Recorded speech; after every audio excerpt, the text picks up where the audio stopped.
She's a hard worker. That's good. Just remember to see as a pass. Yeah. That's all you need. I'd like to remind my son of that too.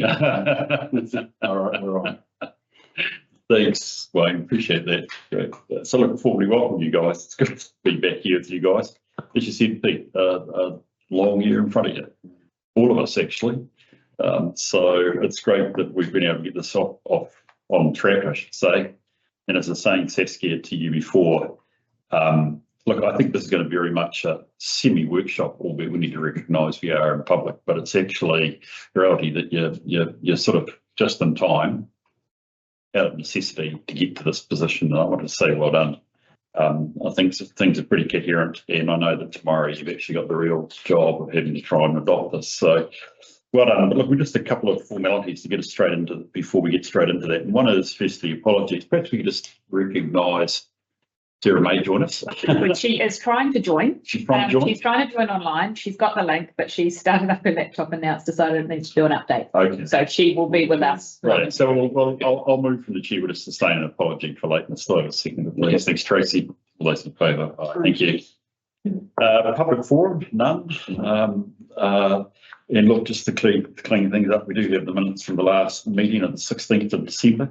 I've been through them all. I think they're okay. So I'll move from the chair. We've taken some true and correct record. Thank you, Tamar. Any questions, comments? Blah, blah, blah. So I'm sorry that I excluded you. I owe you an apology, and actually Sarah, because it was a meeting that I had to get changed. Sorry, because of late clashes that I had to recognise and couldn't resolve. So I'm sorry that it was the 16th and not the 5th or the 6th or whatever it was. It was entirely up to me. So I'm sorry for that. Anyway, do I have a second? Sorry for that. Does somebody see the time? I'll put the motion. All those in favour, please say aye. Those against, it's carried. Any matters on the interest register we need to note? Yes. Yes. Probably me. Yes. Manure care, hub mine. Oh, the hub. Okay, right. Yeah. So $1.6 million. Yeah. So I need to rush. But wherever you need me to go, I will disappear. Just in case. And actually works for swimming pool, sorry. Yes. So I think we've got probably, so let me just check. You're on the committee, are you? No, I'm not, but my husband Oh, your is husband chair.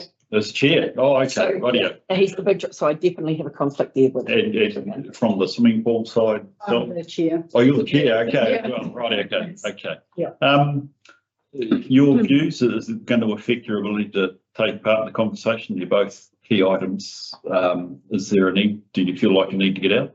Well, we did both exclude ourselves at the council meeting when we made the decision to put this in the consultation. And now that it's part of the consultation document, I'm not sure. Could you guide us on that? Well, look, I think Yeah. look, today we're looking at the reasonableness of what's actually being said here. We're not going to make decisions, or not. We won't even make a recommendation that something is in or out. Our real need is, have we described the issue correctly? Is the option done? Unless there was a real move to exclude it for whatever reason, which we can worry about as it goes on. I'd like to suggest that with the declaration, Wayne, which we should note deliberately, that I just invite you guys to stay in if we feel it's one that actually. That is, well, we can't make a substantive decision, but if we were to make a substantive recommendation about it, let's see whether in fact you guys should stay in the room. At this stage, I'd suggest that you do. Can I say you might want to reconsider it tomorrow, where you're substantively adopting, but again, it's my view, what it's worth, Tamar, it's only a draft. Okay, this is not the final one, which might be a slightly different situation. Okay, so thank you for that.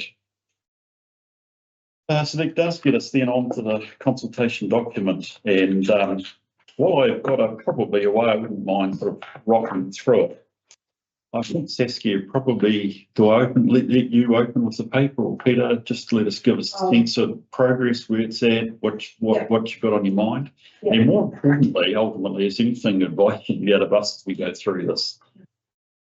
Okay, I'll just make a few comments. Obviously, we have a lot of material in front of us. We have all the documentation that Audit New Zealand require. Yep.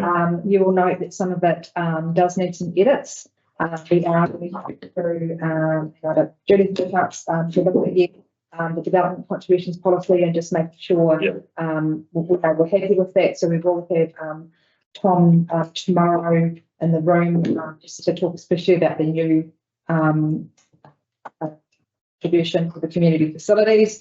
The consultation document itself, there are edits happening as we speak. What we plan to do with the consultation document is to, hopefully end of day, we have that in the final state that we want to send Audit New Zealand, barring there might be some changes required with the development contributions and just running that through the finances, is that we will table that with council. So the items that we have missed, like the Manahira Community Hub, the figures that were very much in PDF form will be put through.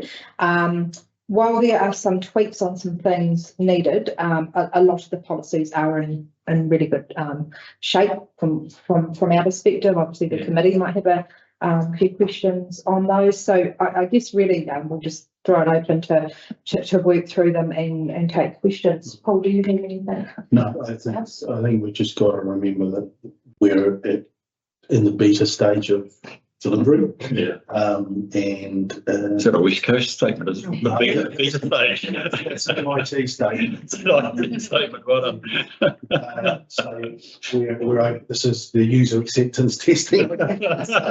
And we can act as quickly as we can to get any suggestions, etc., updated into the model for A, council, and B, the auditors. Yeah, brilliant.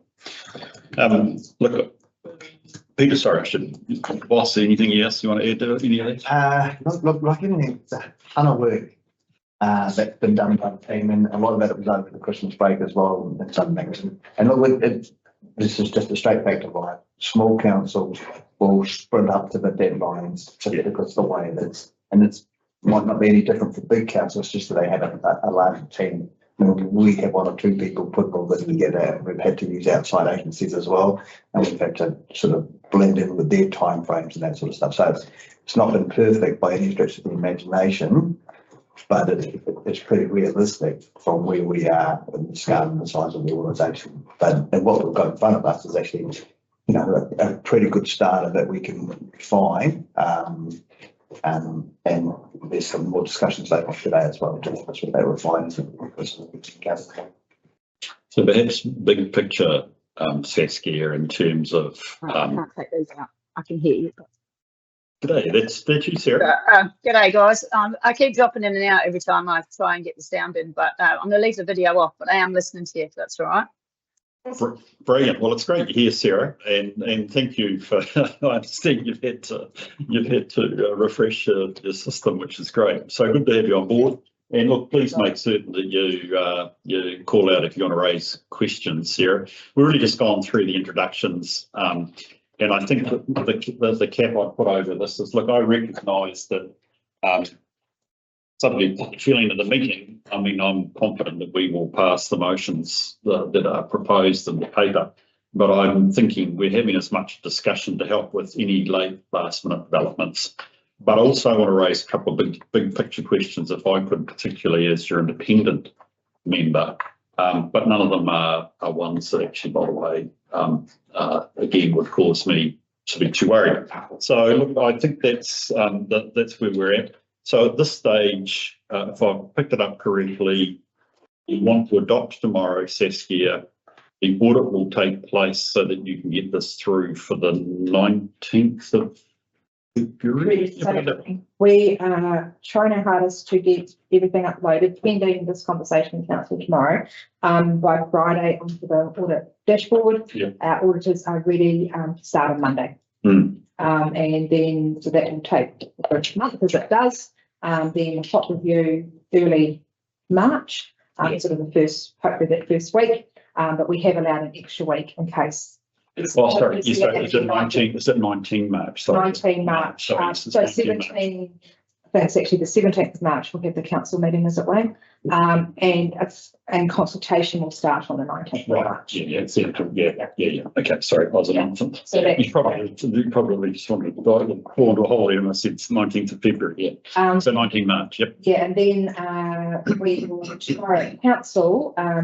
We will have called it, talking about some of the approach to the engagement and involving of elected members in that process. Brilliant.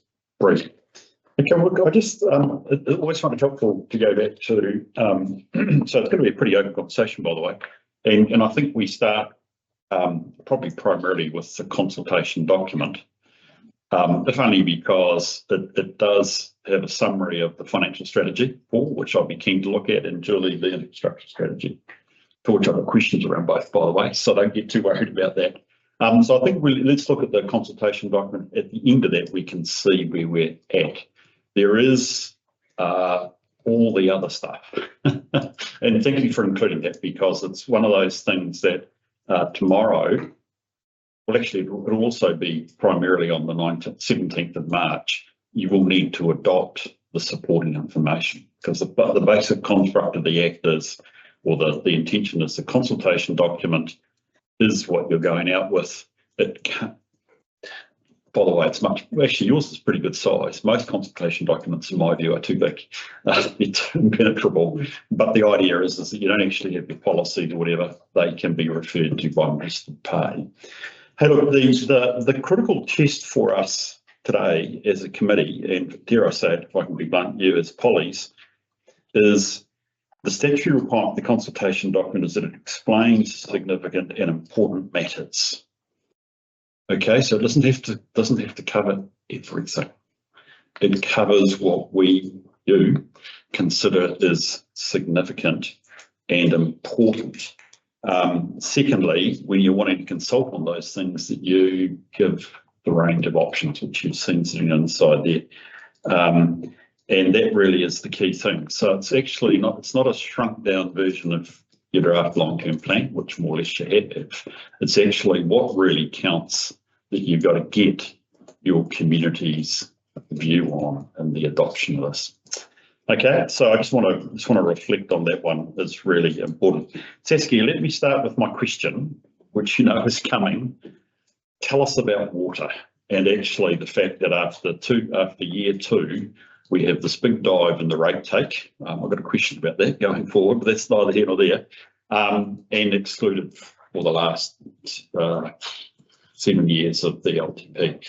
The paper suggests that actually we were looking for some form of affirmation that is the correct way, because it is actually at the moment anticipating something which hasn't yet been resolved, passed, or done. So I'm just interested that we just focus on that a wee bit. So focal with me that actually 3 waters go out after 27-28, or is it the 27-28 year? There is the question in this madness of legislative change, is that actually correct? So it's a very good point, that, and we're sort of following closely on the heels of Waitaki District Council as well. Yeah. And we've, in my conversations with DIA and all this sort of stuff, and Taitura with Raymond Warren and all that sort of stuff, this is an acceptable approach. The auditors are having a particular view, and so Waitaki are the first to go through it, because they're just a little bit ahead of us. But the intention is, that proper position is that we want to create a regional council CCO and stand that up on the 1st of July 2027. And so that's why from that point in time, the numbers aren't there anymore. And the access and everything is moved across. Straight after we do the LTP consultation, it's most likely that we will be going straight into a regional CCO consultation. And so we're sort of trying to point towards that in this document, that this is the direction of travel, but it will be a subsequent conversation will ask the question of the communities of interest. What do you think in a bit more detail? So what I'd ask then is, so if I can just put it in my words, logic says that you go down the line of what is your best information at this stage, and there is a sense to which you're and I don't use this in a pejorative sense, preempting a future decision that you will form a CCO. I mean, you're pretty clear, aren't you, Tamar, that you're going to meet water reform and you are at least going to stand up your own CCO, which the way it's being defined would strip the stuff out, correct? Or it could be original CCO, which I think you're expressing as your preference. So it does preempt the decision. Bearing in mind, we've got a whole bunch of LTPs out there which were adopted last year that this isn't removed, but that was 12 months ago. So, you know, I've got to see it. So plan B, Paul, could you put the numbers back in if you had to? We prepared the budget originally with 9 years of three waters in. Yeah. We then took copies of that. Yeah. And then modelled it on the preferred option of removing it from 1 July 2027. So we can put the numbers back in and say, for argument's sake, if we retained it, this would be the rates impact, this would be the debt impact. Yeah. To compare with the option that we have of this is the rates impact and that large drop in year 3 and the removal of debt throughout. So yes, we can. Would it substantially change your financial strategy? I'm not so worried about the infrastructure strategy at this stage, Julie. Would it substantially change? Yes. Wouldn't it? Yes, it would. Because you don't have that. Essentially, what you're backing, which is the capacity of putting into a CCO and potentially going to 500%. Yes. Yeah. Whereas if you had to put numbers back in, you can't. Well, you don't have 500%. So And you don't have any. it will give rise to substantial change. Yeah. So see, right now we've modelled it without the credit ratings. We're at 175. We're getting really close in year 2 to breaching that. Yeah. So we're in the process of getting a credit rating now to give us some headroom. Yeah. Without water, we'd let that credit rating potentially to let it lapse. We don't need it. Yeah. With water, we would definitely need to keep that going. Yeah. So, team, Tamar, Tracy, Sarah, and Sally, just the risk here that actually this is probably first audit confirmation we need with the auditor, right? Because if actually you've got to put it back in, I'm not trying to put the fear of God into us, but it does actually change what we got here quite well, actually significantly. Let's be upfront. It would be a real pain. I won't use the rest of the phrase. It'd be a real pain to actually have to do it. Okay. And we haven't got that, so we did reach out to the auditors. So was it yesterday they come back to us? Not a whole lot of clarity there yet. We were hoping we'd get a firmer direction, so we need to re-engage with Audit New Zealand and see if we can get clarity right on the back of Waitaki going through. I hope that makes it a bit clearer for us in the next day or 2. You said we'll take you hope to get your opinion tomorrow or something, is that right? Yeah, they're getting pretty close. Yeah. I think that was Friday they were making. Well, they must have one out here. They've got a pretty good idea. Yeah. The auditors have a degree of discomfort, it would be fair to say. Yeah. But Waitaki at this point in time are holding their nerve and are trucking on. One other option, by the way, Saskia, although I don't want to confuse you, is you give Waipa a ring. Waipa is one of my responsibilities. I haven't been in contact with them this year, to be honest. Isn't that terrible? But they're doing a 9-year plan as well. So maybe they even potentially, after the meeting, I'll give you a contact for there, which would be well worth a chat to. I take it there's no steer has been given between DIA and Audit. Well, I'm looking your way to say, has there been a steer? I'm not in those privy to those discussions. No, I think there's a little bit of a disconnect. DIA talk about being pragmatic and understand the situation councils are in. Yeah. But auditors, if they have a particular view. I thought they would be giving you a view, but I've got to be careful. It's my old role. It's interesting because so like Wellington, again, none of my responsibilities, they are amending their LTP, but I mean, they're only amending it they're not redoing their LTP, they're only amending it for the issue of the non-sale of the shares, but they don't have to go back and adjust it for removal of waters. It's still going to have 10 years worth of waters in it, even though they're amending their LTP. So that's why, look, I've spent more time than we probably need on this, Tamar, but I just want to reflect. Clearly, this is the big, looking at this, to me, this is the big uncertainty of your current version of your consultation document LTP, which has some downside risk. If you get the advice, sorry, you've got to have it in. It's interesting because the legislation, the waters legislation, talks about best information available at the time. I know. And so, Yeah. in a sense, that's what we're putting up is the best information. I know. And it might not be sufficient, but that's what the legislation says for the waters. Okay. Well, that's good. We've got ourselves there. I'll put the fear of God into you, and if you didn't have it already. So just so I'm clear, will that actually mean that there's going to be a delay? Is it potentially where we're looking if that has to come back in? Like how's that, like the flow on consequences of that? That is the potential. We're hoping that we've got enough time for audit in the lead up to that 17th of December, March, March meeting, that we can resolve this with audit. We have flagged it with audit that we wanted some guidance on how to deal with it. They have sort of said, that your LTP needs to reflect what you anticipate is going to happen in your budgets and all that kind of stuff. But it's in that they did say encourage us to seek independent legal advice around this as well. So we are going to engage with Waitaki. We'll have a chat with Waipā. We'll see where we're at with that, and then if we have to get some legal advice, we'll go from there. But we do have in the council resolution tomorrow, knowing that this item in particular is still whether in flux. If council agrees that for the chief executive in conjunction with the mayor to make a final call on what that content should be come Friday.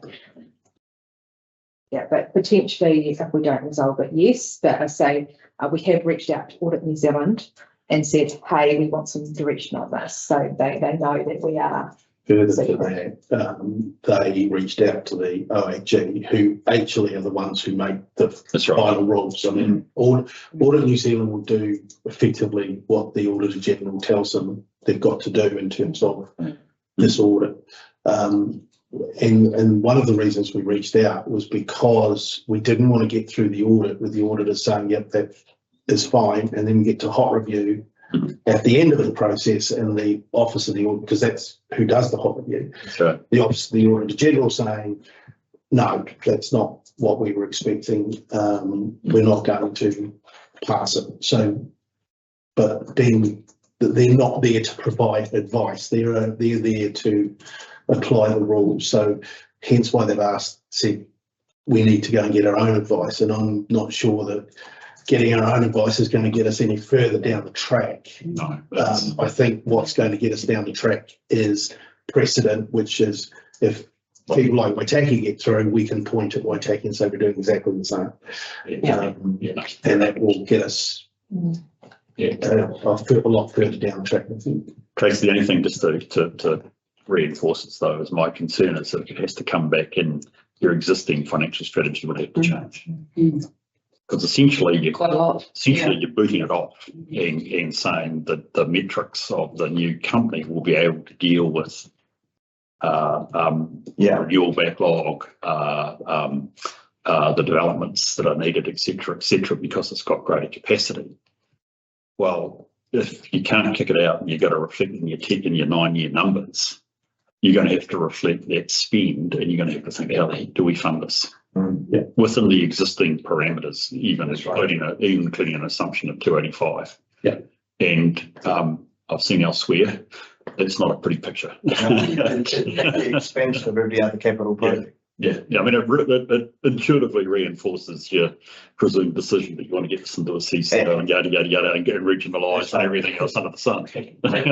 Pass the muster test at DIA if we submitted a status quo at the end of the year, because you just can't do it. So, I sat there the other day and they said there is no such thing as the status quo. Yeah, exactly. So I wish they hadn't put that out as an option. Yeah.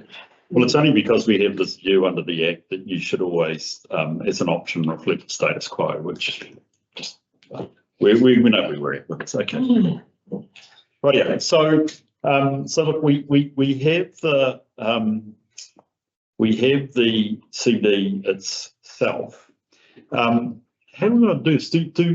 Look, I've got more questions, but actually, Tamar, Sally, Sarah, Tracy, are there questions at this point that you would like to ask about the CD? Perhaps at the high level, or I'm also happy to take detail rather than me just being a noisy gong. I was going to give you guys a test and tell me what does the CD say, not literally says, but actually what are the key themes. But I won't put you guys that test other than somewhere seen. The stuff in this document, Bruce. I did like that we had, what's your plan for 9 years? And here's 12 key points, but why 9 years and not 10? Talk about, it's about jumping around the numbers just in that first page, but that's irrelevant. That's actually quite catchy if you're going to try and work your way through it. I have a couple of questions just around the message from Tanya MP, just around the water waters. And I know that we have to go out with our current operating model for water, but I am a little bit concerned when it says what will be the best operating model for delivering water services to Central Otago households into the future. Tell us your views. And like, if our community comes back to us and says, we don't want you to enter into a CCO, are we going to listen to our community? Because potentially there's going to be, 20% efficiency. So are we actually then going to turn around and go, well, thanks for your view. I'm glad you want to keep it in-house, but actually we're not going to do that. We can't do that. We can't do that because government's told us we can't do that. So I don't know, it's just So what's which is a really good point. I wonder if I could push that forward then to actually the first issue, which is number one, which is what's our plan for water. Now, look, I'm sorry, Wayne, whether I quite sort of, there aren't any options. What are you actually consulting on here? This was what we were wanting clarity from Audit New Zealand. So our very first draft, we had essentially status quo, and then we had CCO sort of the form of which to be defined. Yeah. Then we had a look at, we don't know that yet because we're going out in April as part of that separate consultation.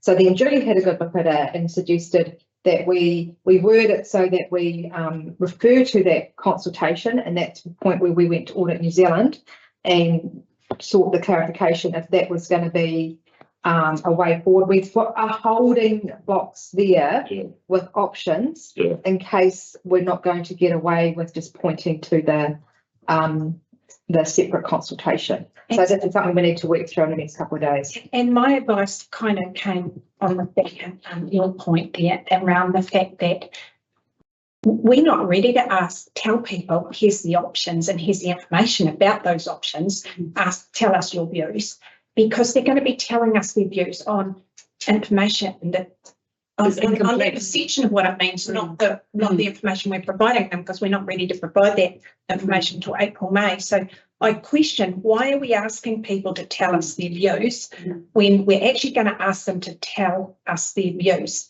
in April, May, when that information is available? So really all we're doing is flagging that this is a key issue that we're consulting with you on later on.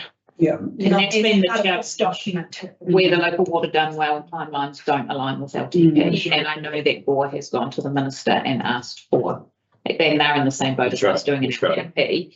How do we ask people about water when we've not got the details on local water done well and our water service delivery plan? And it would make sense to ask them once we have those details. That's So I think it's important to get a steer from Audit of how we handle this in this document, because I think Julie's right. You don't want to go to people and say, because the first thing they're going to say is, well, what does it cost? And we don't have all the detail on there yet because the numbers haven't been worked through. So would that be an amended LTP if that, after the results of that, the water side of things? I've got to actually, I'm waiting for Wellington to be honest, Tracy, on this one. The reality of it is that most councils that have already got an LTP are consulting on water reform as part of the annual plan process, similar to what we're doing. And so, but their LTP, as I've said, is not being adjusted at this stage. This is just so they can go to consultation, which you guys are going to do in May or March, which then enables the change to occur and nothing further having to happen. And that's why I've raised this whole issue, is that to be consistent with everybody else, you'd actually have all your numbers in there, including 3 waters.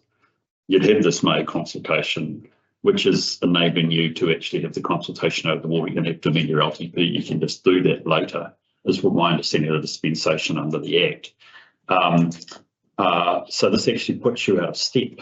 Sorry, if all 9, because there are 9 that I think are adopting. By the way, Legan City must have the answer.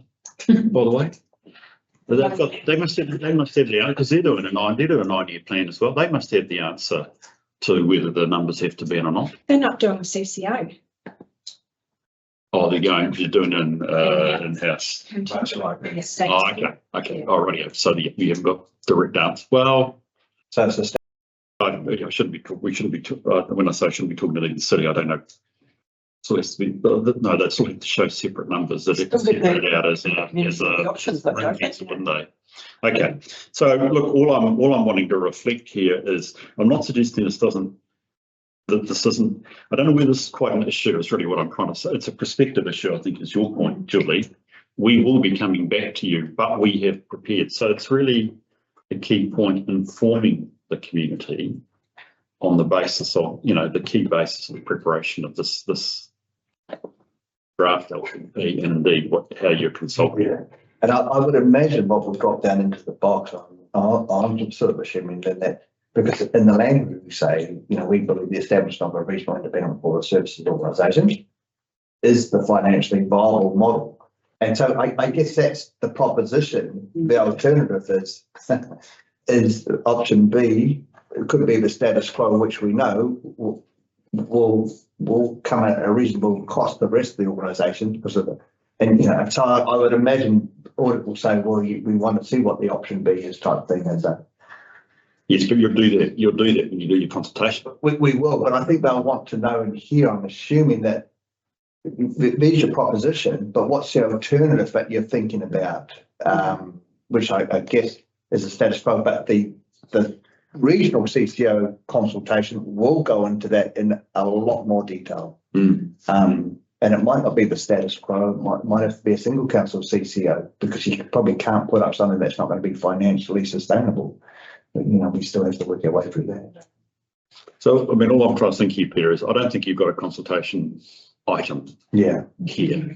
I think you've got a really important page which needs to stay here, 202. Sorry, I'm going off the agenda, page 202, which is important information. Yeah. And setting the scene. I think it's important because you're disclosing now that your working assumption, because it's the big assumption. That's right. The working assumption is that we will work with you and we will agree that this goes into a CCO at some point. Yeah. I guess the challenge will be, I don't disagree with what you're saying. But because we're saying we want to create a CCO by the 1st of July 2027, that's why you don't see the numbers in the budget beyond that date. That's such a significant change that people might want to make comment on that. Can you say though, because that change has not yet been confirmed, could you, from an auditing perspective, take out all those options and effectively the box says this will be coming to you in much more detail? Yeah, that's what I think. Yeah. I think you have. And do auditors then say, well, we now want to see all 9 years of your budget. I think that's the risk. Sorry, I go back. I hate to say it, but I come back to my concern is that we actually have 9 years of all numbers. And that's which means your financial strategy is buggered. Yeah, and then but if we. That's right. Well, the correct term is it's buggered beyond year 3 onwards. In years 1 and 2, there's no change. That's right. So I guess it's another way of looking at it and saying, if auditors approve what we're trying to do here, then we're good to go, and the community say, no, we want the status quo. then the 2027 LTP is the opportunity for us to make that amendment to bring it back in. Good point. That's a really good point. So, sorry, I talk again, trying to talk all over you, Peter. 26, no, yeah, 25, 26, 26, 27, as it stands in here, will be the numbers, Yes. regardless of what you do. So that's that would be a good point to draw out here, is to say, look, this is, because in fact, it raises a good point that when we were adopting LTPs last year, I couldn't see it any good for anything for more than 1 or 2 years. Yeah, your numbers were just nonsense. No, not nonsense, but they were of limited value given change was going to occur. So I think that's perhaps a reorientation in this page here. You raised a really good question. How does that sound to you? Yeah. Does that make sense? Yeah, it does. Yeah. So I'd suggest that. Yeah. Sorry, that is quite a substantive change, but it does reflect, and with that strong view that even though we are anticipating in the way we put these numbers together change, 27, the first 2 years will be the first 2 years. We can add that in. That's I think the most important part is that the message is simple. Yeah, Yeah. exactly. If you overcomplicate that page, people are going to be Yeah, glazed over, and it's probably the most important part exactly. for our community going forward. But it's how we do that in plainer language is harder to write than fluffy. Do you think it's too complex at the moment, Tracy? There's a lot of words still on that page. You need to hold the reader. Right. It literally, I don't know how, and that might take a bit of, I mean, everything that you say is easily understandable, but it's how do we condense that to just a few key points to actually, in this most super plain language, to make sure that people do engage in the next stage of the process, which is the next consultation document that we have. And that we, I guess, capitalising on what these two say, we want to hear from them now and then. And there's going to be that whole, we've talked about this in years gone by where we've had CDs where they say, but we've already done it. We've already talked about this. And now we're going to have to do something else again. It's just, that's a risk, I think, for us. I wouldn't. So look, We have to. you've got to make some decisions overnight, but I wouldn't invite comment on this now. I'd just state it. I don't, you see, because exactly. No, that's what I'm, yeah. That's exactly, well, we agree, which is in effect, your consultation is going to be in May. Let's just be clear. Yeah. In May, we're going to have a big discussion with you about water. Yeah. And we'll talk to you about water then. Other than what's inherent in your infrastructure strategy and what we're going to do in the first 2 years. So we can, on that basis, and with a bit of recrafting, we can remove it from the key proposal, so it's not number one, and it just becomes a page that's. I wouldn't remove it from where it is. I mean, I think geography-wise, in terms of your document, it's really important to have it where it is. All right, right up front. Yeah, absolutely. Before you get to the, well, I mean, it's not ours, but it's almost as important as yours and Tamar's message. Tell us your views then on the message from the Mayor and the Chief Executive so that we're not including that. Yeah, it needs to be consistent. Is that okay, Saskia? Yeah. Sorry, that just kind of puts your evening out, doesn't it? I said I wasn't going to change it, wasn't I? We just changed it, but as we're talking through, it makes a bit of sense. So I had to say Because that. we're not deciding in this one. Yeah. Provide more services, are we? We're just indicating. That's And correct. if we show some scary numbers, then I think it's going to make it more relatable for moving to a CCO, because people are like, oh my God, That's right. it looks bad. So like, we'll definitely give this a go. And again, we're not too sure how we're going to go with audit. But we will ask our audit manager to focus attention early on this part of the consultation. Because if we need to change things, we might, of course, need to come back to council. Surely, given the money we're paying, we can ask what we want prioritised so that we're not so close to the line. Yeah, so One would like to take it through. As long as What if we have with a packet of biscuits? Would you please? they have a particular process in their way of working through everything that will definitely draw this to their Well, attention. I think you need, because there's a lot of work changing all the rules, everything. It doesn't just yeah. Oh, yeah. flow through. Yes. But I think that's, I mean, it probably changes your infrastructure strategy, but Paul's financial strategy Yeah, is there's a lot. totally we keep it in. So Well, it is a redoor. Oh, Um, cancel. Saskia, as I said to Peter, I'm not racing away. So post meeting, let's just have a chat. There may be, I think we should try and ramp this one up. Not just the disclosure, but actually we need to try and find the answer. Yeah. Okay, so it might be even the, I really want to promise that perhaps a couple of calls from me before I leave might be helpful. Yeah. We should be able to get this one solved. Sure. Helps. This time, I think. Yeah. Sorry, I just have one other Keep thing. going, yeah, keep This, going. You're doing a good On job. this page, just actually talking to one of my community board members last night, and he just asked me, he said that we're asking for a lot of changes in levels of service in this long-term plan, such as getting rid of community halls and Yeah. facilities. But what's council doing to reduce its overheads as well as just decreasing levels of service? And I know that we do run a really tight ship here, but I don't know if it's worth mentioning that, you know, that we are looking internally as well. Yeah. Because I think the community would be reassured that we're not just going slash, slash, slash, but actually. I mean, overheads going in one direction. Yeah, it's an interesting one because like we have looked internally, but I'd hate to give the community false hope Yeah. that we were going to be able to cut like costs, like that we we're going to get rid of staff, etc. So maybe we can just mull on that, Peter, and think how we reflect that, because we definitely did do a big exercise going through the budgets. We revised them down.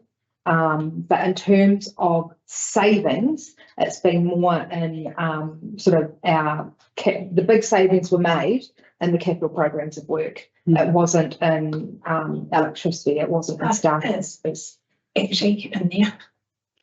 Because like we've got a $307,000 reduction in electricity in the three. Oh, we have? Yeah. Because we had assumed much higher costs from the new contracts. Right. Oh, sorry, I was thinking about the current cost of the electricity. Yeah, yeah. But there's, in terms of like, we take the staff in this building, to be honest, we haven't really made savings per se. And so the big ticket numbers have been particularly roading. I know Julie's done a lot of work and really looking at what the community can afford over time. But we So, can play a with bit like it. what Marlon said to us on Friday. The water service entity, you'll not make savings in staff, you'll make savings on the Yeah. scale of the capex program. And Efficiency. because that's where all your costs are, it's in Yeah. the capital program, so that's where we'll sort of have to look to try and find where are the savings. And potentially that can go out, Sally, I think, rather than trying to fit it all in the document, whether that goes out with our messaging. Thank you. Yeah, with, you know, when you're putting out, here's the press release. Yeah. Council's done everything they can to control costs that are within our control, and here's the consultation document with everything else. There are some things we can do, we are doing that I can pinpoint that. Hard to put exact numbers around some things at the moment, but even, you know, the way we've looked at our restructuring our 3 waters contracts and bringing some work back in-house, where there would have been increases, we're actually maintaining costs. Well, I think I just reassured him by saying that council's looked at everything, you know, and he's like, oh, that's good to hear. It's good to know that you're not just slashing projects that you have looked. And I think, you know, he was reassured from what I've said, but I think it's not easy, it's not difficult to go out and reassure people that this council has gone through their budget line by line yeah. and identified every excess stapler that David has been purchasing over the year. And it's hard.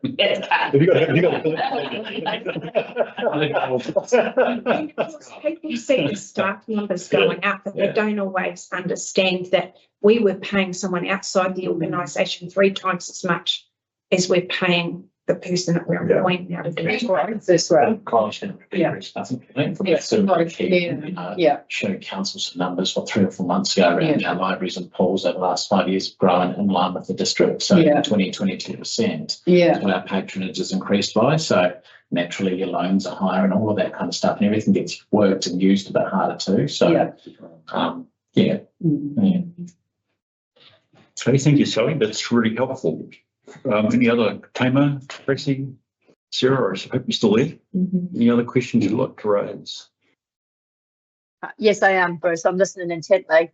It's quite interesting. I just want to say this is the first consultation document I've been on this side of. This is the first one I understand, and I thought I was quite good at getting into council stuff as a member of the public. This is the first one I truly understand what's being said. So I think everything you've said about making that concise, making it easy, steering them in the right way is essential. This is a really important document that we're going to be hauled over the coals one way or the other. And you're right, there are no savings per se, there's just less increase in expense. And I think that's imperative that we get that across. So everything I'm listening to is great, but yeah, I'm pleased I finally understand it a little bit better. So thanks. Can I ask a question? Why are rates going up 11%? Before you answer it, can I tell you why? Why? Why I asked the question? It's not clear in here. I actually think you need to state, why are we going up 11%?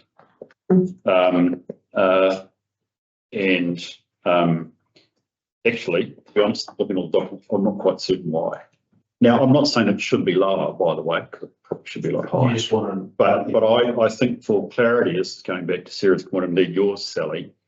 Why is it 11%? Now, I don't know directly, but somewhere I read in your documents, you got the squeeze on the NZTA funding, but you're going to maintain the program by way of paying by way of rates. So presumably there is an increase. Partly 11% relates to the ratepayer will pick up the tab, which by the way a lot of councils are doing, but it makes sense. It does keep rates up.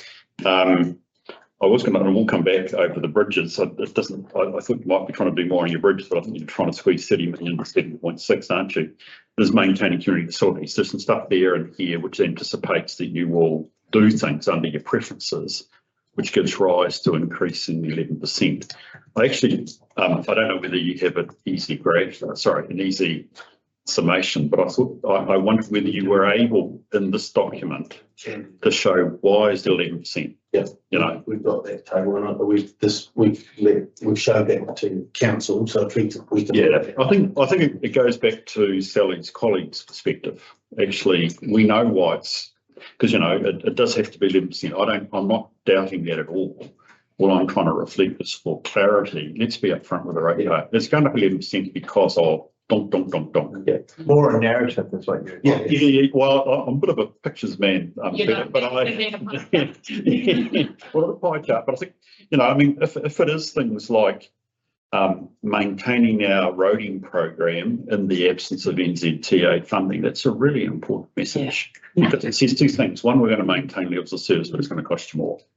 So it then goes back to, I'm not saying it's a consultation question, but it's really important information because it could be that a ratepayer wants to say, well, we should cut our cloth and reduce our roading. And then you of course have to have a debate. So what are you going to reduce? But I think that would be helpful as a page in here. I don't want to take pages out, but I wonder if there is reason to have a page in there around the 11%. And we have that for the 9 years. I figured you had that. The increases. Yeah. Like I can tell you now that nearly half of that is due to infrastructure costs. So that's across all of our infrastructure, including solid waste. So there's an increase in costs associated with the Cromwell Memorial Hall starting up as its own entity next year, those types of things. So we have all of that. And happy to put that table. I think it's probably better as a table. Yeah, I think it is. Yeah. So, but I would, grouping items, I don't think it should be, you don't want to have 100 line by line if you could, but there must be 4 or 5 categories which we would go by kind of high level. Community vision, community experience, the infrastructures, and the like, and just do it at that level for the 9 years. Good. I think that would be useful. So one other big picture question, is this a balanced budget? Technically, under the Act, yes. But it relies on land sales to balance it. Are you going to use those land sales to fund operational expenditure? They will replace funded depreciation, which would fund capital. Because you mean renewals of your assets? effectively, yes, yeah. I mean, renewals is that sort of odd thing. It is capital, I agree, but it's actually, you're using land sales to subsidise the current ratepayer. Effectively. But the future ratepayer won't have to pay because you are genuinely going to use the land sales for the difference. Well, the issue there is if we keep Three Waters and the decision that we made around funding only 50% of depreciation and borrowing for the balance, if that goes away after year 2 due to the consultation, then that puts a little bit of a different spin on it. Yeah.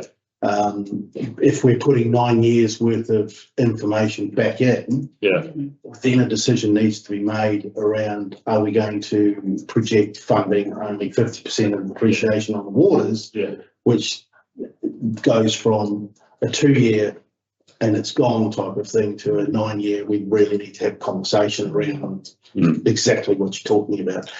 The other issue with that is we really need to make sure that the land sales are delivered when we say they're going to be. In terms of some of the work we've done,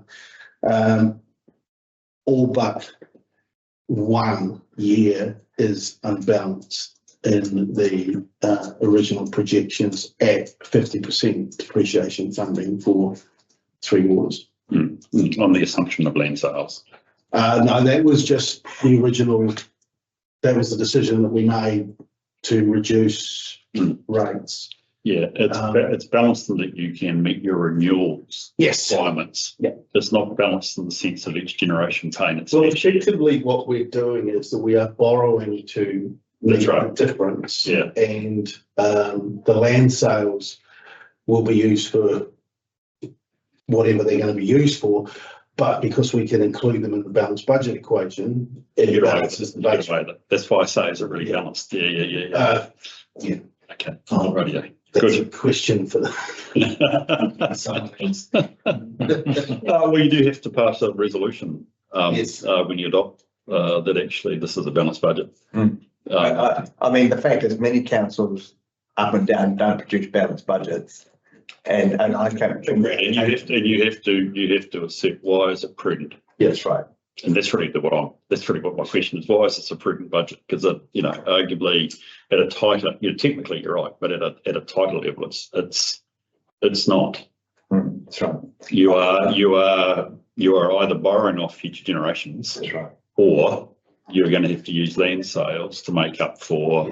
You're going to live off some capital paid for. Well, I know it's capital, but what I mean, renewals is that odd. Is that odd, but you're just renewing what you already got. The other issue that we have is the majority of the land sales that we're projecting into the 9 years will be tagged as endowment land sales. So it will not necessarily be able to be used far and wide across the district. Yeah. But so that's what worries me. That's why I say, from a prudence perspective, you are in effect making a decision to put some cost on the future ratepayers that otherwise they shouldn't be. And I guess if we're putting the 9 years back in, then the council will need to have a conversation around what happens beyond what we're going to model beyond year 2. Yeah. In terms of funding. And that's why I get back to the B word. It has to go back in. Okay, great. By legislation, isn't it? By the Three Waters legislation, it has to go back in. Yeah. So that's going to cause us some issues. Julian, I will let you off. Thank you, Paul. Tell me, what's the story with bridges? So I'm not the roading. Oh, okay. All right. Tell me about bridges. Well, actually, look, it's a high level question. Like every other great district, which has lots of roads and which also automatically means lots of bridges. I'm trying to understand, you've got an immediate need to fund $30 million of bridge replacements. You got originally you had 7.6 million or something like that in your budgets. What I don't quite understand is, are you going to fund the difference, or are you going to try and squeeze a $30 million program into 7.6? So my understanding, and you might know more Tracy than I do, is that there was going to be some rationalisation of some of those. You're prepared to close some bridges and provide an alternate route. Well, sometimes there's already an alternate route. You don't need every bridge. So, but we know more. And it's the same with some roads, rationalisation of some of the metered roads. Yeah, okay. So, which is not going to be a popular. So at the moment, from an infrastructure strategy perspective, you're sticking with your $7.6 million. As far as I understand, Yeah. depends on who you talk to around the table. There is Sales. people around the table that would say fund the roads and get it done because it's essential. So, and I think if you talk to the community, they would tell you the same thing. So just Yeah, it's a tricky conversation because it's who you talk to in the community too. Like, we have a bridge here in Newscrew that has got a 10K detour for heavy vehicles and everybody accepts it. If you then go to the Maniatoto to a low volume road, suggest the truck goes 10 kilometres further, or how kind of breaks it at the moment. So it's the whole community needs to be in the conversation. That's right. Not just that group of people. No, I agree. Because everyone's paying.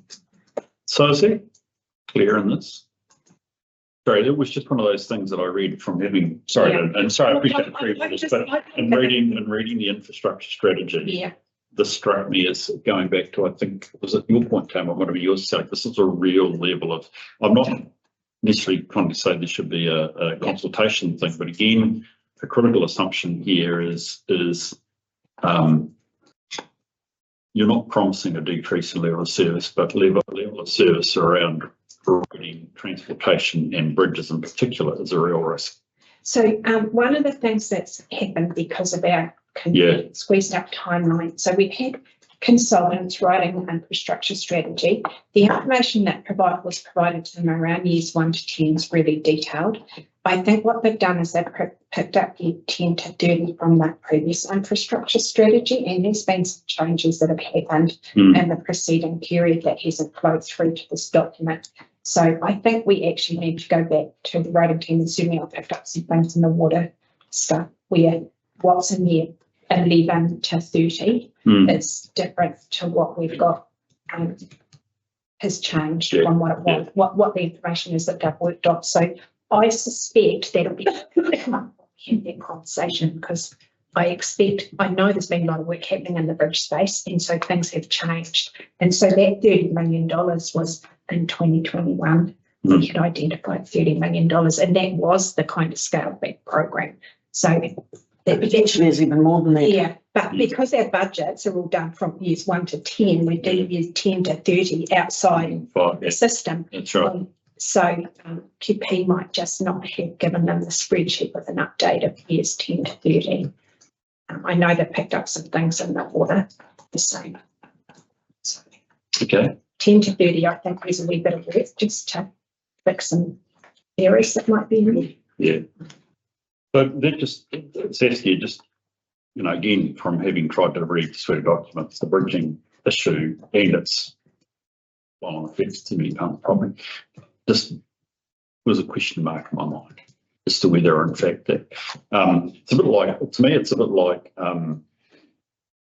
a bit like the three waters. Inherent in the preparation of this is unsettled, if I can call it that, but needed thinking through how we deal with bridges, which at the moment leads to your 10K workarounds or whatever it is, or whatever. Would you want to see that more expressly mentioned in the, not as a consultation item, but would you want? I think so.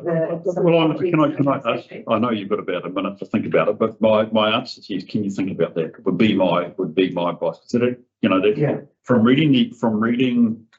I mean, the infrastructure strategy summary, which you've got to have inside the LTP, it's actually really good. It certainly aligns with my, surprise, it does align with my reading of the infrastructure strategy. But it strikes me that the received experience, here's a good consultant's phrase, the received experience of your community is going to be these bridges not being renewed and being posted or closed or whatever. And now, QP's actually online watching this, so he said he could pop through. Yeah, does he? I'm quite relaxed. If he would like to, it's fine. That's a yes. Okay, well, we'll just keep tracking on. Can we look, just because I'm conscious that we've got to finish by 11, haven't we? Because people need to get on with the day. Is it 11 I've got to finish by, or have I finished in time? You do what you need, I think. I thought it was, Uneasy. well, only if this is useful for folk. Yeah. Can I just perhaps then quickly shoot through each of the issues, okay? What I've tried to do, if I can just talk to my committee for a couple of moments, is I've tried to consider financial strategy. So I've tried to consider the big strategy. So the finance strategy, Paul, thank you for your answers, and Julie, thank you for your work around the infrastructure strategy. Okay, so the critical, and we've removed one as a consultation issue, which is the water stuff, and we've had, I won't re-debate that. So the first question is, so there's another 10 there, aren't there? Are the remaining 10 the issues you need to talk to your community over? Okay, that's the question that you've got to ask yourself. And the second one, which we'll do by just a quick flick through it, is actually, are we asking the community the right question?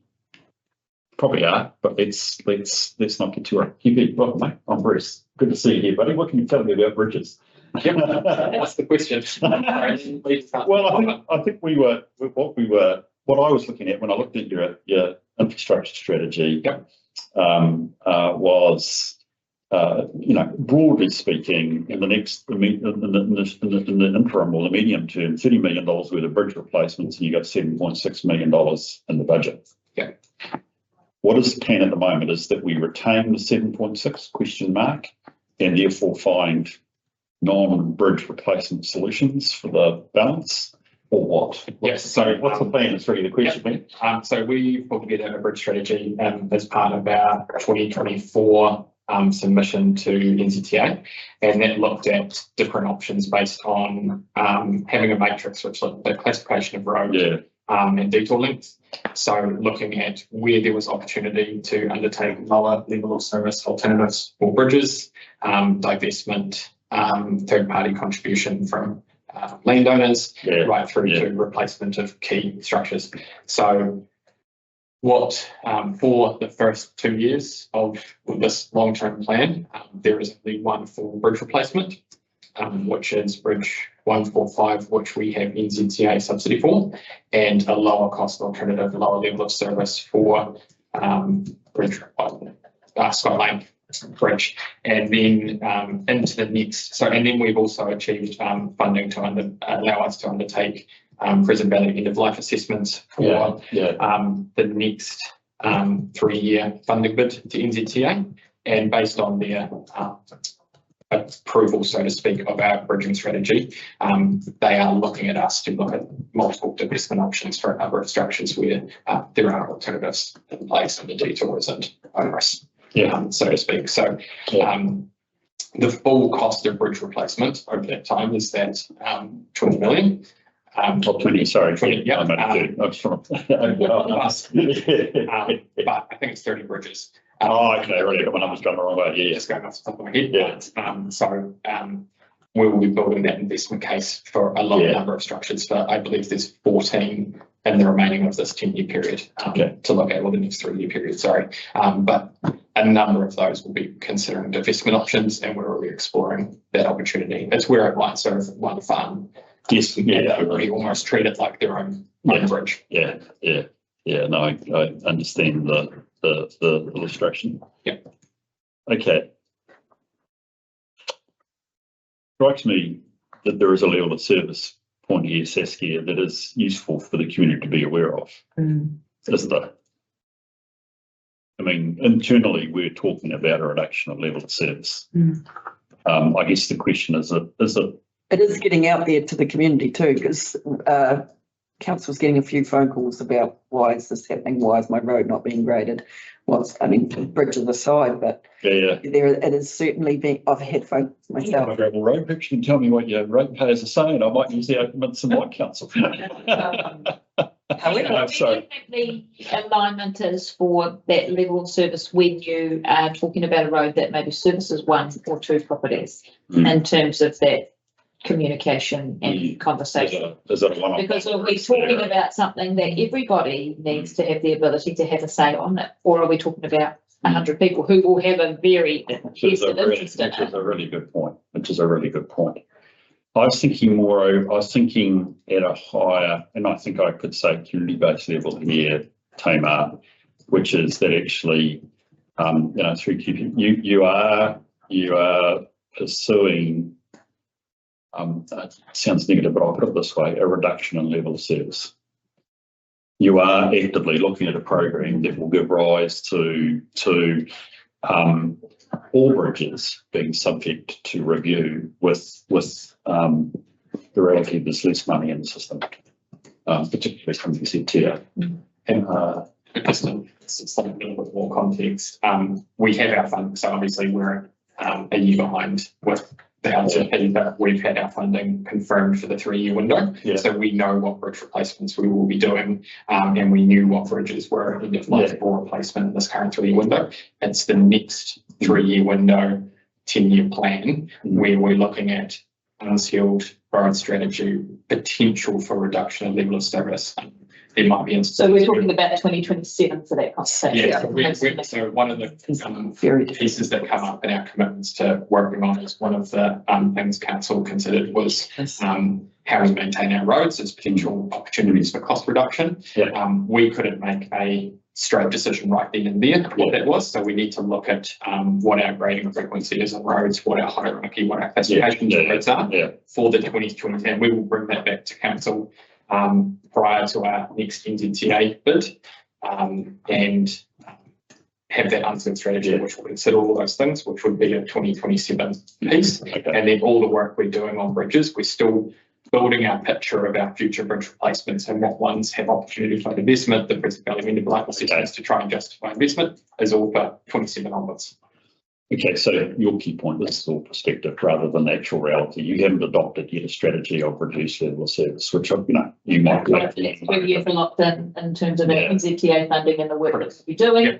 And there's the occasional one-off thing, but actually on the a district-wide. Yeah. The replacement and a lot of it service has got that. Yeah.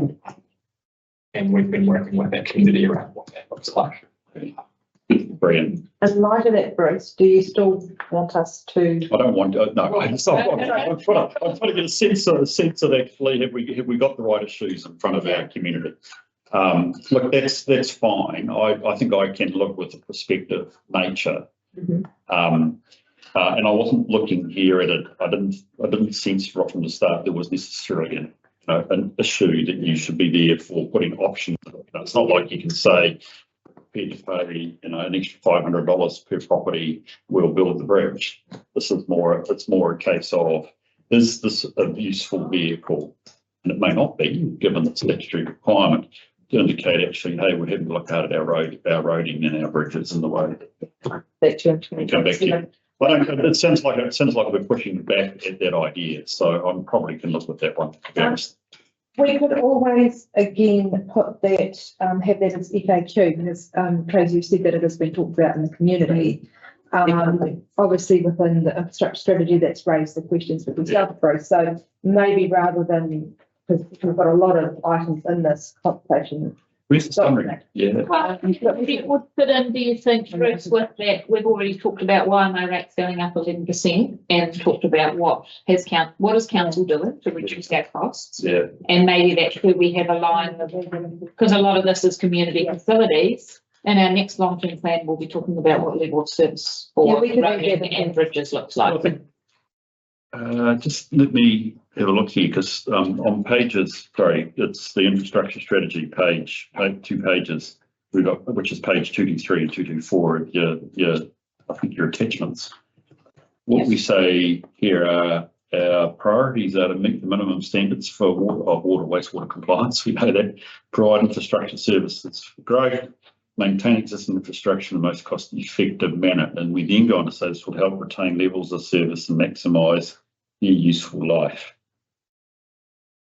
Key projects include replacing water, wastewater, rationalising bridge funding to best retain our bridging network. There's a lot tied up in that phrase, to best retain, isn't there? That's the reality. What I was trying to think of was there a level of direction pointing, signalling possible in the infrastructure strategy that eroding and bridging, particularly bridging strategy, well, I mean, people also mentioning grading as well, PP, is a prospective issue going forward.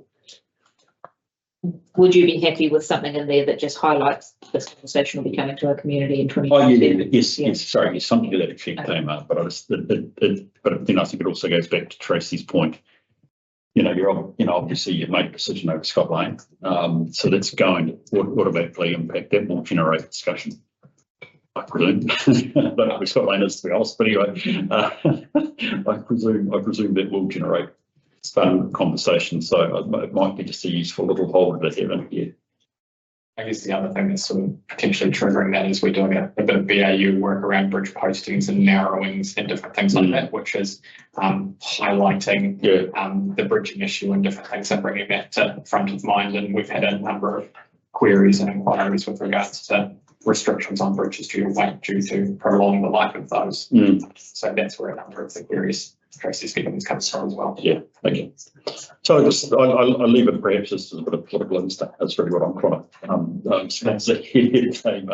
is I just wonder whether there should be a wee bit more of a ball, not a ball, but a more open statement here about the future, the work that's being done now to establish a future position around bridges. We can definitely on page 9 of the agenda, on the infrastructure strategy 224, under the priority number 3, we could just work with QP today and reword that a little bit.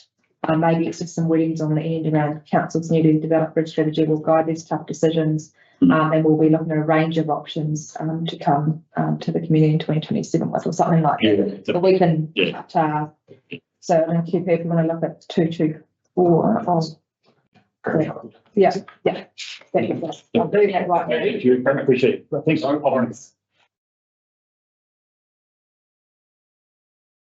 Righty. So look, I was going to suggest I do think actually, given there's some more work done, I don't want to delay the team much longer if I can say that, Tamer. So let's just do a quick run through that. Then I'm just going to return back to the resolutions. If we just do a very quick, but Sally, we got as far as the forward, so what I'm thinking is a really good discussion. I like what's been achieved, and I think that's fine. And the 9 years at a glance, that's really good. Actually, that would be the other area. By the way, you could do the bridge, but I don't want to overemphasise that.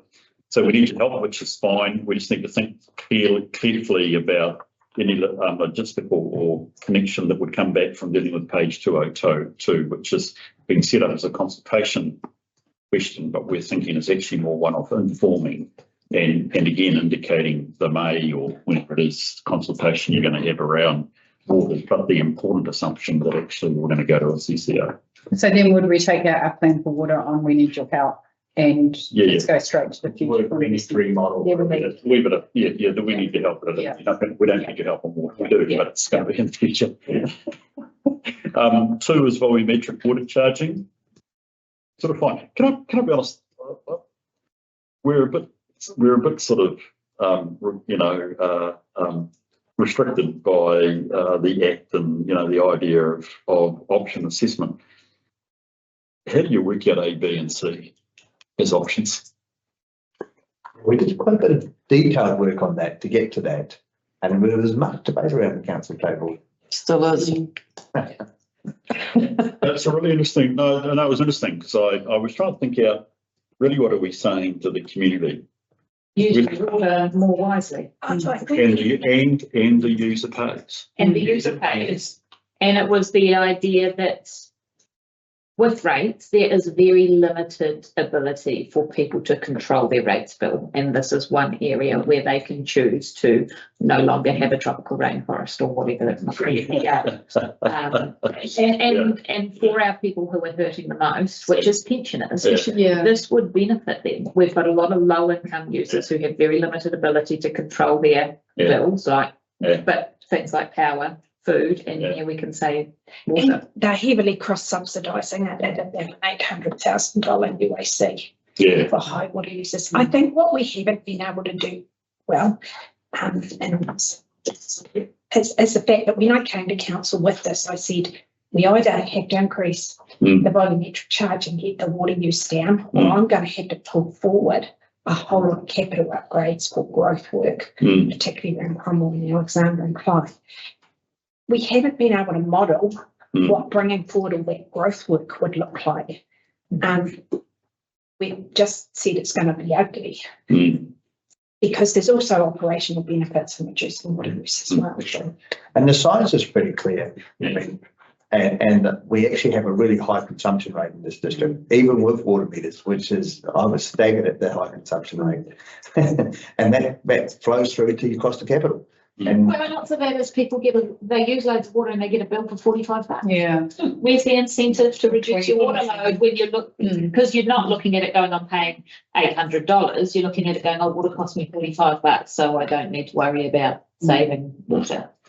Sorry, I'm going to cut myself short on this one. Look, this is fine. I don't, you do talk in that second last paragraph about behaviour change and what have you. I'm just trying to make certain we're getting straight to the jugular. I love that you guys have said for further information, can you go and have a look at the CODC website? What I haven't done is when you get to the CODC website, is it really clear for someone who maybe hasn't navigated our site before to go, I want to know about volumetric water charges?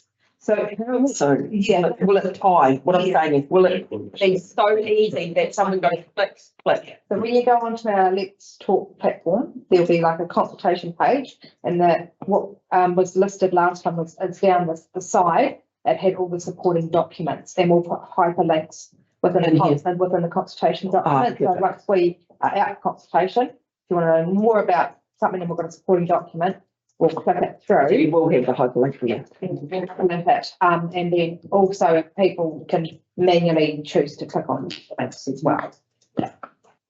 Awesome. It's when you put in volumetric water charges, that comes up to it. Yeah.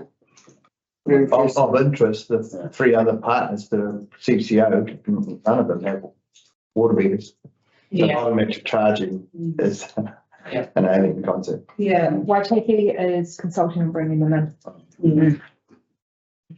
Okay, thank you. Look, that's good. We've got to, and Tracy, thank you, that last point, you're right. If that's how we have it, that's not tight enough. It should be, as you say, you're going to hyperlink it. You want to be able to go straight to the page, but it's not as true for any of the other ones.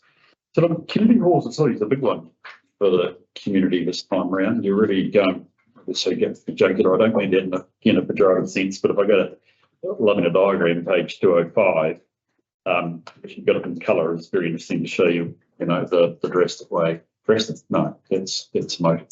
The thorough way you've reviewed this and clearly are saying to the community, it's get real, we need to exit. Basically, the real question is, do we exit these halls or don't we?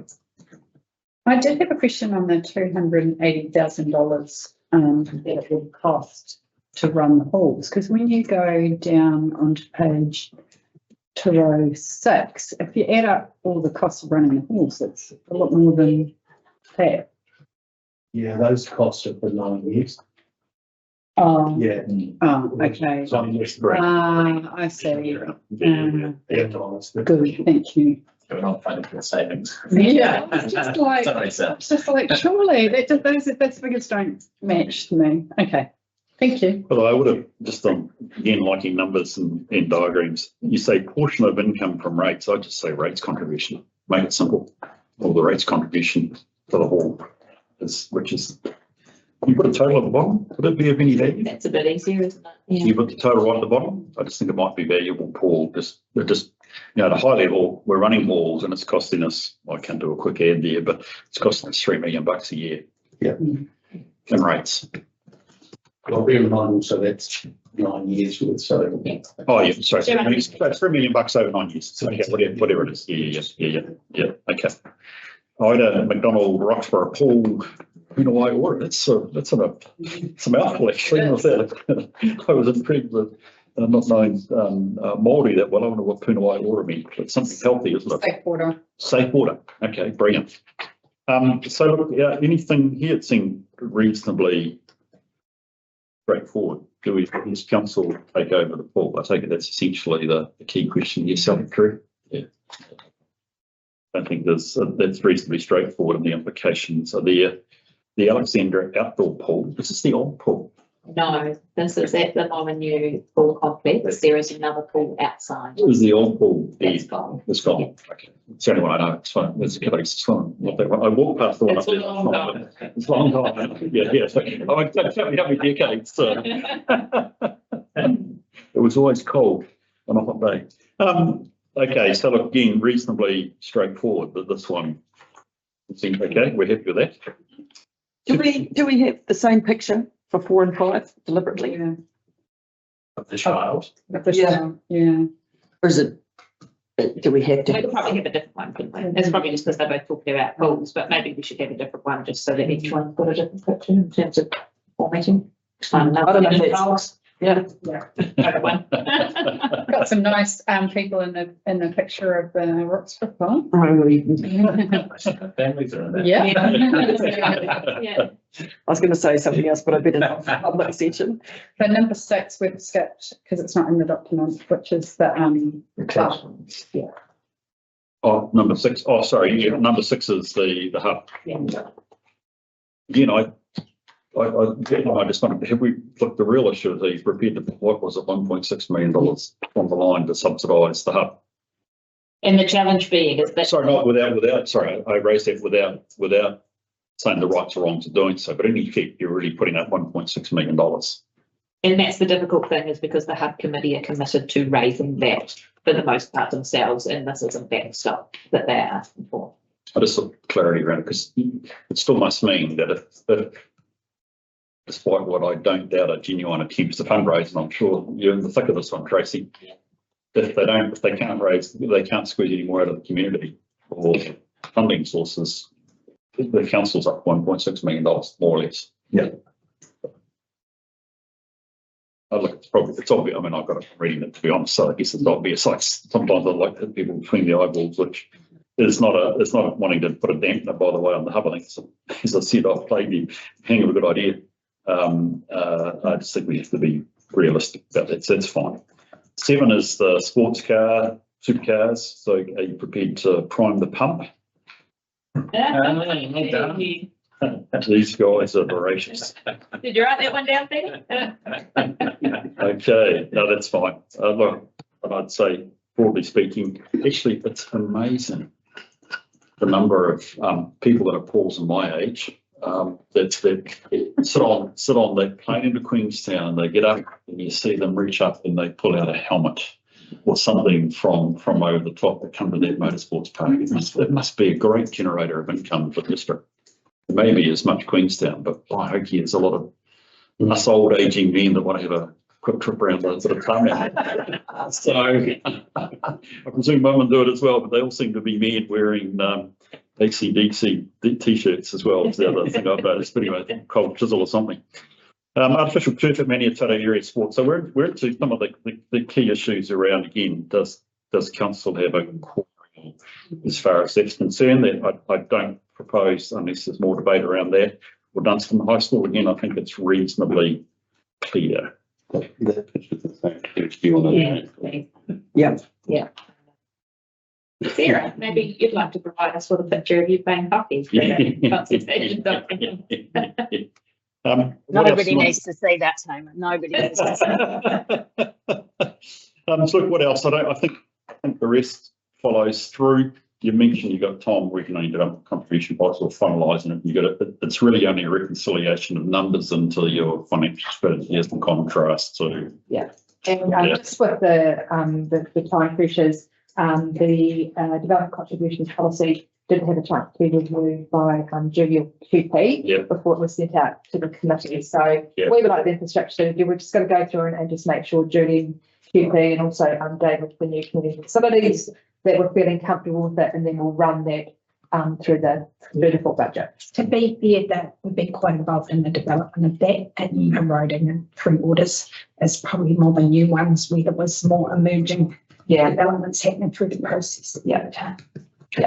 And we'll have Tom, as I mentioned earlier, he'll present, we'll be on Teams with council tomorrow just to talk about the development, and particularly that the factors applied and the calculation, because council may have some questions. If not, then it'd be good to clarify with council how we come up with the number. And for my sins, I did watch the workshop this morning from December the 11th, just on the development contributions, because the thing about the reserves and all that sort of stuff, and that contribution, it's interesting because as it flowed through the workshop, and we came to a discussion around reserves, and it was changed, and it does pick up commercial, and that has an impact on the industrial estate. So there's just some subtle things that came out of that workshop that have flowed through. But when you first glance, you go, oh, that's. Just want to check with council, that's the true intention tomorrow, and that's really comfortable with that, and then we'll go through with that. They're quite high. The three borders, like, I'm not going to say they're quite high. They have increased quite significantly. Yeah. Especially for certain areas. And again, in the workshop, at the end of it, when he ran through his sense check process, he talks about that, and there was a lot of understanding, so it's there if you want to refresh yourselves. Yeah, but the other thing is, if we get the correct development contributions for new subdivisions, then it means that we can actually handle growth. If we don't get the money we need, then we won't have growth because we won't be able to afford it. And the sense check he used was for a new subdivision. If it's about $50,000 DC, what does it cost to put a bore down and a septic tank? It's about $50,000. So in his mind, it's probably about right. As a person that was on a septic tank and off the roof, I can assure all those are the costs. I agree, actually. I mean, there's Tom's right as far as that's concerned. So look, I think, I don't think there's anything, looking at that other, which is really important, because again, if I go back to the statutory prescription, it is about what else might you want to raise. That all seems to be sensible. There's nothing else. So I've gone past my two strategies, which I've cleared. That seems to all make sense in terms of what you're talking to your community about, correct? It's really a long-winded question. Are you happy there's nothing else we're talking about? Can I just add something? We are proposing to increase the frequency with which we do the volumetric meter readouts to 3 times, and I don't consider that would be that significant for the public, but we probably just need to check, are we required to put that?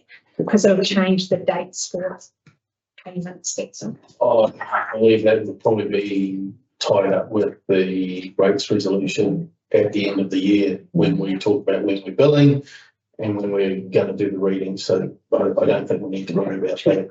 Yeah, volumetric starting sits in your fees and schedule. Fees and it's a section 15 rate as well.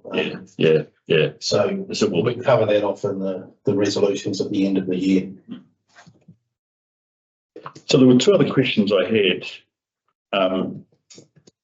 but one was an observation. Let's have a look at page 222, which for any politician should be probably the key page you go to, isn't it? You must know this one off by heart. It's not the most popular thing we put out there. No, and you ultimately have to look at it, don't you, to see where the changes are. Was there anything, and I think this is a reasonable to ask you guys as pollies, is there anything with this page? I mean, it seems to me reasonable. It's very consistent with what I see elsewhere. If I was a ratepayer, I think I could identify with this, regardless of whatever my ownership of property was. Is there anything that you wanted to add or say or change about this page? It is actually a reasonably significant page. Well, I just did have a question for the rates, like for example, residential in Roxburgh, I think it's 6%. So Yeah. is that gone down because of the water charges changing?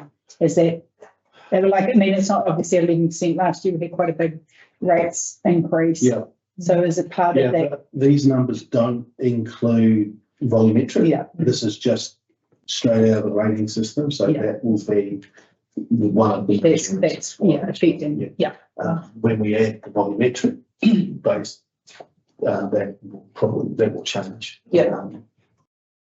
And if this seems to be the inverse of the previous last year, isn't it? It's rural now. Yeah, it is. And residential will get the respite too, Yeah. you know, from a looking at it point of view. Yeah. Yeah. Except the commercial. That's right, commercial hotels and that sort of stuff.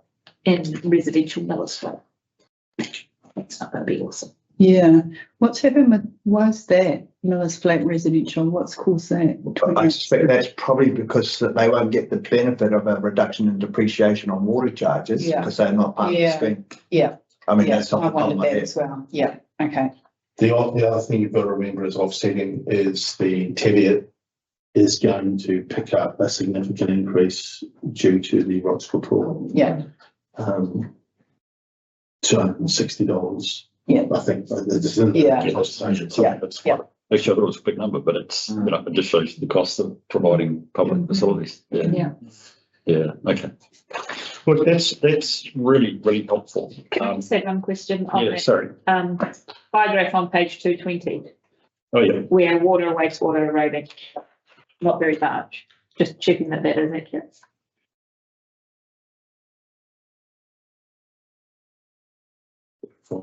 Where do we spend our money on? What do we Yeah. spend our money? Yeah. Because we go out and tell the community that it's, But all our costs are in water and lighting and environmental services, and then we put out a paragraph that shows that. Yeah, less than a third. This is operation. This is operational, right? it's not the right message. That's right. Good to know. Yeah. But this is operational, isn't it? Yeah, that's kind of millions of dollars. That doesn't look like. Yeah, maybe just if we could check.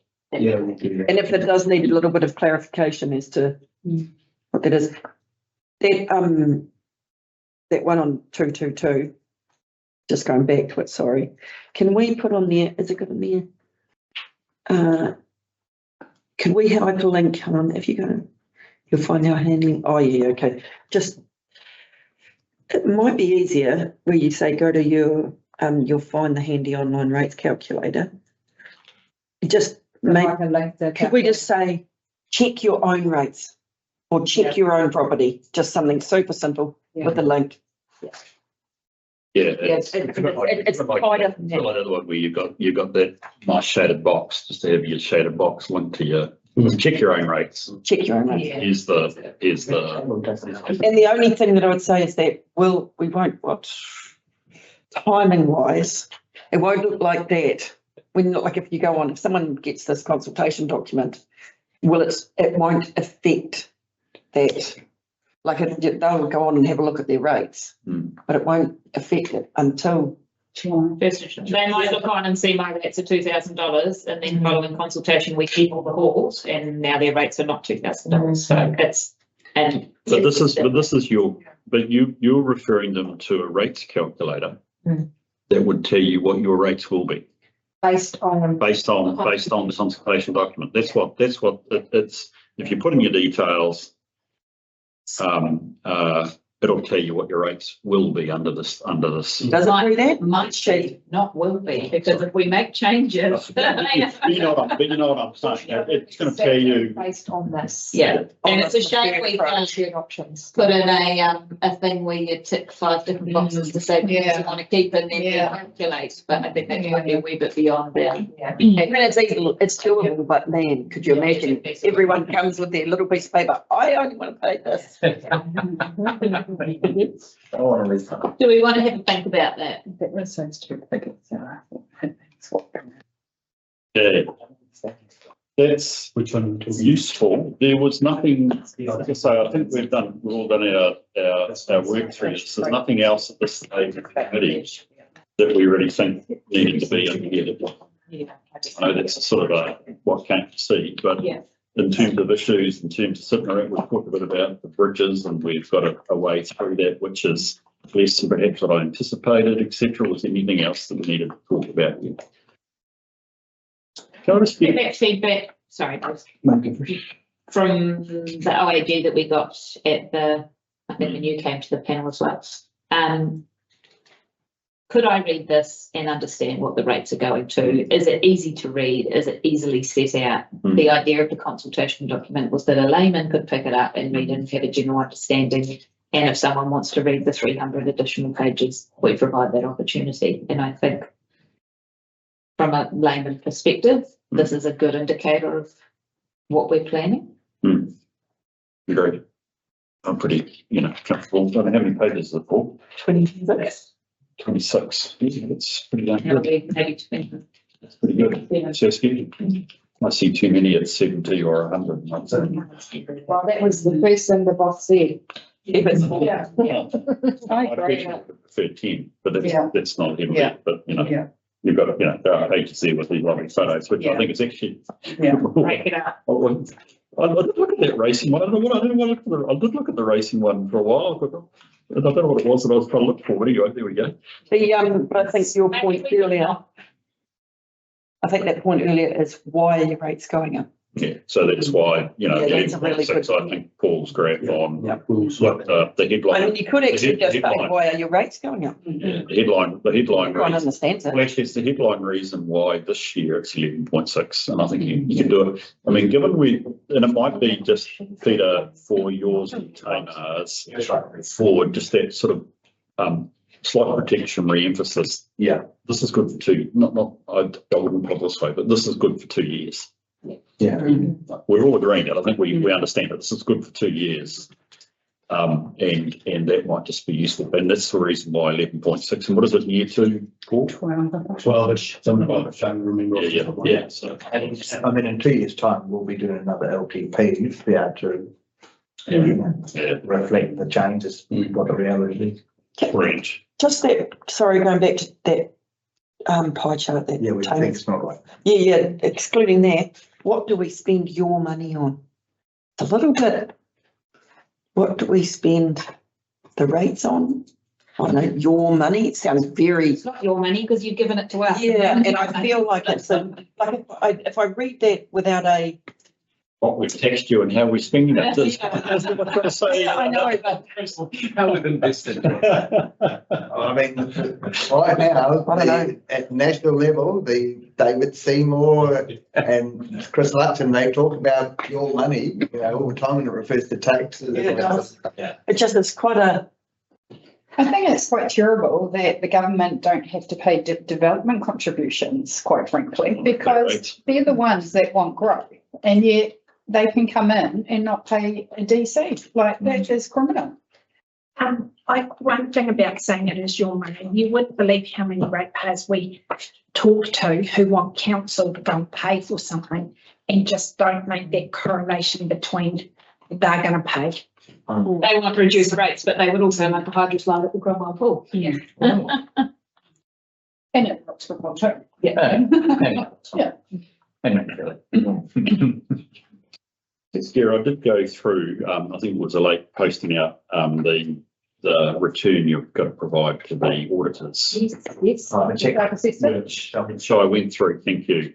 I did think I did ask that specifically.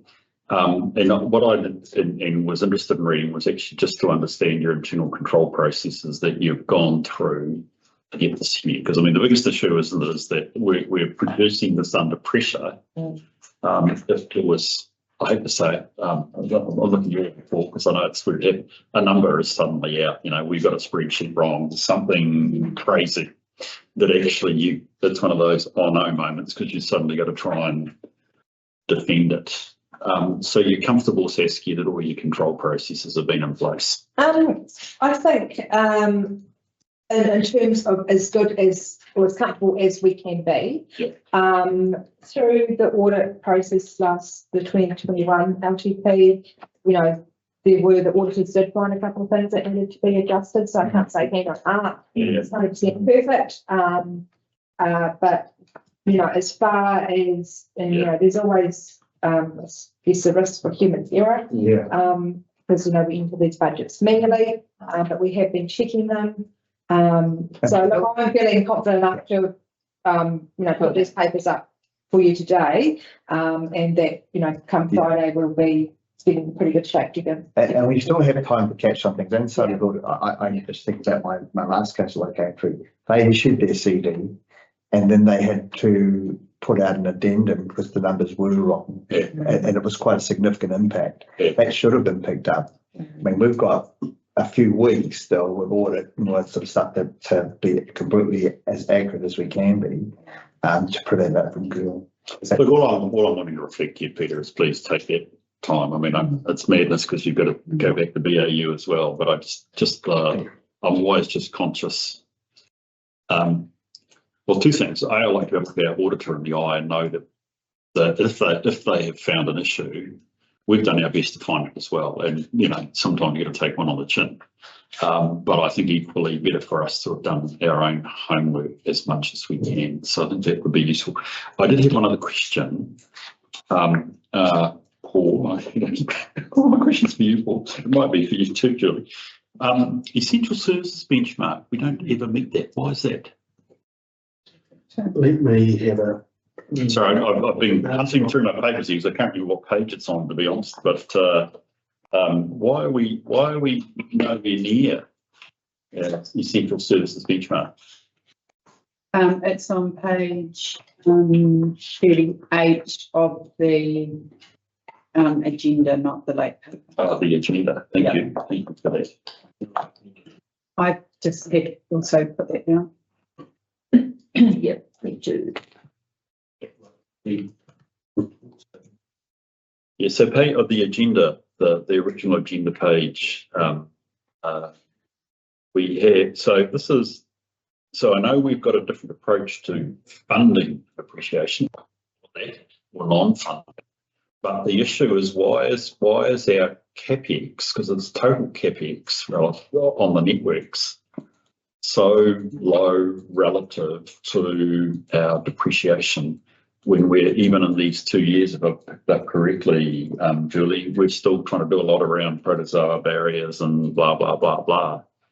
I was just surprised that we were, I mean, admittedly, it's in the out years, which is once we've got rid of water, so I should be careful about that. So we're high in the first 2 years, but then is it because of the absence of water? So what about road? No, it is because we don't fully fund depreciation for roading. There's a subsidy involved. We would, and waters are now gone, which we would have been fully funded. How you fund depreciation doesn't come into this. What you spend your capital on comes into this. In terms of the money that we collect. Hang on, let me just put this together. Right.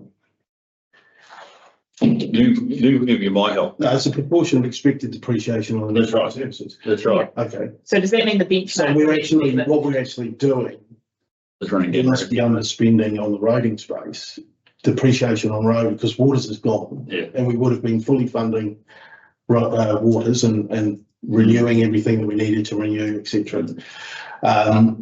The capital spend on roading will be potentially less than the depreciation expense on it because of our reduced funding. Yeah, because of the government subsidy, if that's what I'm saying. Well, it does in that it takes into account they set our program. That's right. Effectively. So if we wanted to spend everything we wanted to spend, we would be spending at the line and we would be meeting our benchmark. But because we are funded through NZTA and to a large extent they determine our capital program, we kind of live by that, which means that we're underspending compared to what we would have in terms of depreciation. I think the other thing that happens too is that roading does have very long life assets. So if sometimes in our network we've got quite young assets because of all the growth that happens. So Potentially are in the cycle. Yeah, it's in the cycle. And then But the other thing, and this is where my modelling hat comes in, it's that whole, if you are spending less because government's not meeting your subsidy on what the lives you put on your assets, there's actually another closeout loop that needs to happen, because you need to look at assets and say, are they materially worse for this? Have we got a backlog occurring? Or maybe we were aiming to have a higher level of service than what we really need to have, and those lives could actually be extended, which would reduce your depreciation. So and presumably this possibly also still includes your community facilities, which elsewhere you're anticipating you won't be. Your preference is that you're getting rid of 75% of them. That will factor. It'll be a minor, but it'll factor into that number as well. Yeah, well, I mean, look, obviously the critical one there is roading at the stage in terms of this calculation, and as you say, it would be subject to the straight variables of roading. It's not before tomorrow, but I just think it should be checked, Paul. It worries me. Unless you can convince me that it's within the cycle, I think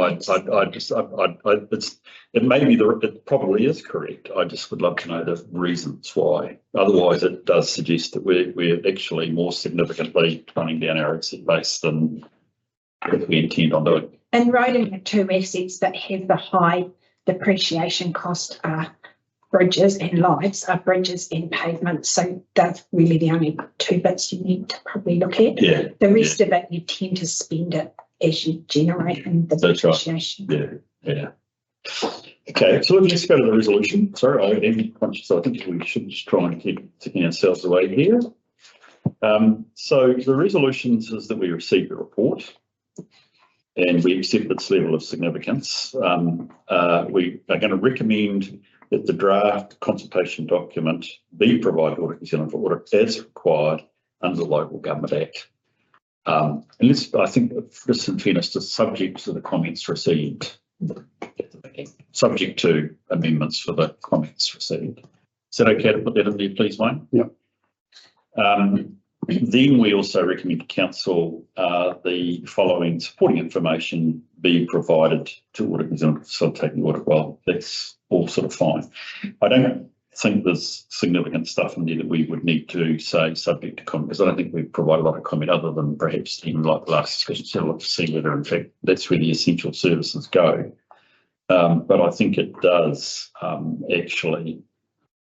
It's good to have information, and as I say, we've had a chance to look at it. So look, I'm the one person that won't be there tomorrow, so I'm going to move. Do I have a seconder, please? Thank you, Tamar. I'll put the motion. All those in favour, please say aye. Aye. Those against?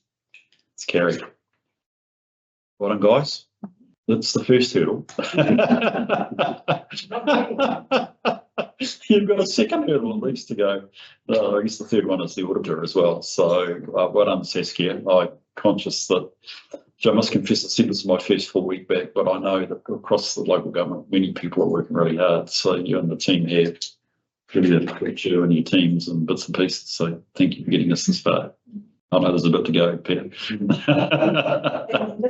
That will be there tomorrow. I have reached out to our comms guru. We've only got one staff member that works within the actual design document. So we'll see how we go this afternoon. It may be that we don't quite get there, but we will note what we haven't done, what Audit and Risk asked us to do, what's reflected in the updated CD and what we've still got to amend. You never know, we might get there, but it's things like the rejigging that water services one, which I want Julie to be involved in that. No, we're in EM2 afternoon, so whether or not how we go about getting that done to give it to the team, it might just be that happens tomorrow. Yeah.